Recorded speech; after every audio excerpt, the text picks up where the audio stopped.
without wanting to put you too much on the spot as a trio, but are we getting close to that sort of, I guess, threshold where it's I think it was Bill Gates or something said like, oh yeah, change happens slowly for 10 years and it all happens in like 10 minutes or something like that. I'm sorry, Bill, I know I got that wrong somewhere, but but I mean, do you think we're actually now approaching that sort of threshold whereby we do finally have a connected solutions in the market, and interconnecting between different businesses becomes even easier? I think the number of reasons why it doesn't work are being eliminated. Yeah. Credit. I mean, the buy-side interest in the swap market from an execution perspective is a record highs. Never been more interested. And they want it from a TCA perspective, algo execution. These are all tools which they're very used to in spot, which as these things begin to come together will open up to the buy side. And the buy side is a big driver of what the sell side does. So yeah, I'm certainly seeing it. But sorry, technology driving something. So again, back to Andrew's point about, they do $50 billion a day now of option expiries, automated option expiries. 10 years ago, option traders allowing someone else to execute expire and exercise was just not unheard of. So we've now got 13 banks doing that, soon to be more than that. That used to be a big thing. So the psychology is changing as technology gets better and people trust it more, and it allows them to do more things. I think that's the thing, isn't it? Getting comfortable with what the technology is actually doing, because I think I wouldn't like to speak on behalf of all traders, but I will, of course. There can be somewhat sceptical when it comes to new solutions that change a workflow that's worked for 30 years. I think the swaps market is probably the best example of that. Yeah. But it's really, it's incumbent upon us to make it the technology change that's coming as close to the experience that the trader has already. One thing that we hear pretty regularly is that I use my voice broker because he gives discretion. Well, the spot market has been very used to discretion now for 25 years, and so it's on us to build into the platform that experience of discretion, the iceberg. Yeah, I mean, I think actually that's a very important point, because I think the concept of e-commerce remains the same in spite of the advance in technology. It is actually taking what is a manual process and recreating it as closely as possible. And your point on voice brokers is very important.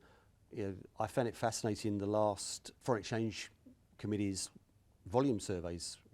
Over a 3 and 5 year period, the volume of swaps going through voice brokers was higher.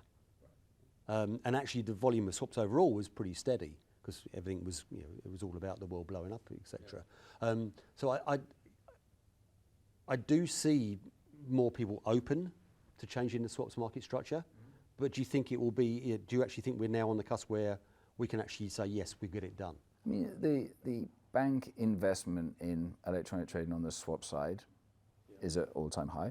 Say the trend 2.5 years ago, you couldn't do a swap via API on the platform, and now we're at 10% of the daily volume is occurring via API.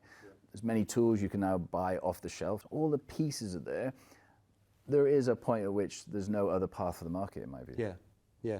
And I guess to swing back to the role of clearing in all this, my big thing with swaps was always been the same. Like, I could be asset manager A, and I'm going to get a different price in 3-month cable to asset manager B because of various balance sheet and market risk implications.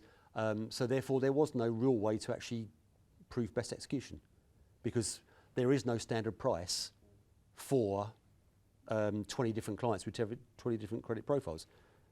Your piece of it leads back into Simon's world, where you can actually deliver a framework where that solid price across the board is available. It democratises credit. Yeah. Essentially, it's not going to be next year, but that's definitely the path in which this goes from banks through to asset managers, hedge funds. Absolutely. And we haven't really talked about the buy side much, but when we speak to some of the biggest players who want to clear more, their reason is they look over the horizon and they look at their PBs and they're playing whack-a-mole, moving their credit around between 6 PBs. What's their biggest risk? Their biggest risk is 2 of those PBs disappear, and then they're out of the market, or there's a volatile day and their credit lines are shrunk and they can't actually trade.